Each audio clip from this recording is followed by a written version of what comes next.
Kaixo, ongi etorria, zenbaki errealak ditugunean, zenbaki horien hurbilketak egin behar ditugu. Begira, hemen dugu bat, 31 bat abetu zenbat zifra.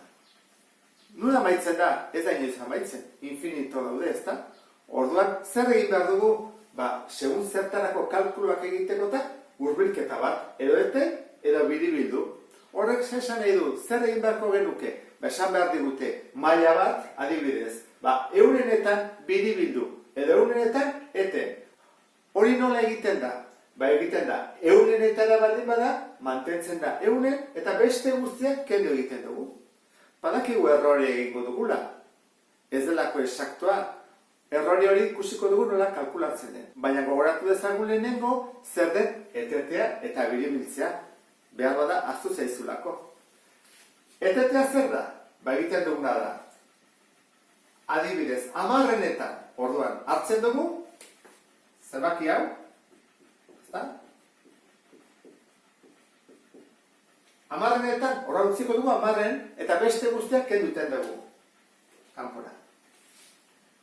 Etetzerakoan, hori bakarrik gelditzen da, 31,7. Eta biribiltzerakoan ikusi behar dugu, zifra hau, lehenengo zifra, 5 edo handiagoa. Kasu horretan, gehi bat egin beharko nuke hemen. Zer da, kentzen dugun lehenengo zifra 2, orduan ez dugu erantzi behar dezarra hemen, geldituko ditzateke, 31,7. Esan dezakezu, etetea eta biribiltza berdina da. Bai, kasu batzutan, bai, beste batzutan ez. Guazen ikustea, 1000-etan. Zer egin behar dugu? 10, 100, 1000. Hemenik horrak kendu. Kentzitu gaudenak.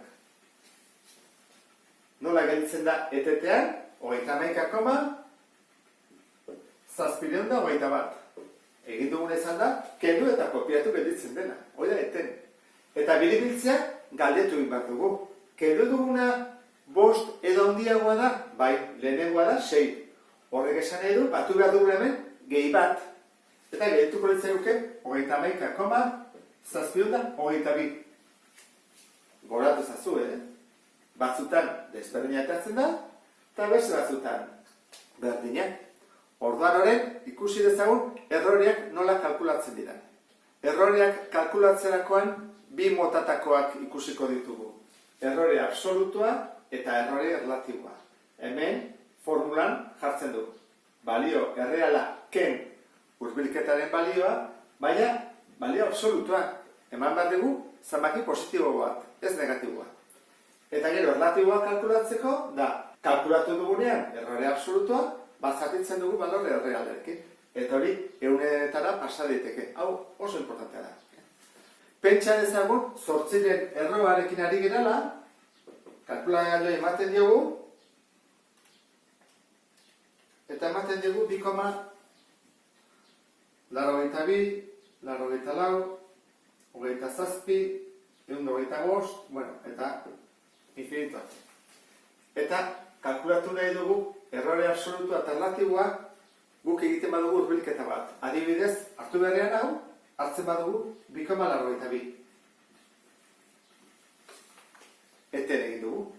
Orduan, zen izango izateke errore absolutua eta errore relatiboa. Lehenengo inbatu nukena da. Jarri, errore absolutua, berdin. Hartzen dugu erreala, hau dela. 2,82, 8, 2, 7, 1, 2, 5, infinito. Kendu behar diogu, 2,82. Zenbat gainezizegu, gehituko ezaguke 0,00 eta beste guztiak, 8, 2, 7, 1, 2, 5. Hoi da, errore absolutu. Eta horren guazik ikustea, errore erlatiboa. Errore erlatiboa izango entzateke.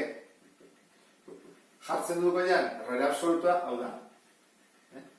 0,0082, esan dugu, hau, errore absolutua dela, beraz, positiboa ematen digula, jarrezakego gabe. Hau jartzen da, bazpere minus ateatzen bada, ez da? Biribiltzerakoan batzutan ateatzen delako goitik. eta zatitu beharko nuke zeinekin? Balore errealarekin, honekin. 2,842,2,7,2,5. Horra zatik eta emakor nuke. Ematen dugu 0,002,7,2,3,4,6 bat. Bueno, hau, jarraituko, ez da? Orduan baditugu errore absolutoa, errore erlatiboa, eta hemendik aterako dugu ehunekoa. Nola egiten da? Ba, egiten dugu, hau, bider ehun. Koma, bi mugitzen dugu, orduan nola egituko litzake? Gu bali badugu horrela, eta koma, bi mugitzen badugu, bat bi hor gelditzen da, ezta? Zenbat izango litzateke ehunekotan bere errorea? Ehuneko 0,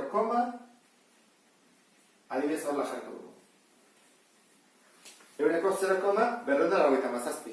Iaia hiru, ezta? 0,3. Ehuneko errore erlatibo hau, segun zer ari gira neurtzen, bada oso errore handia edo txikia.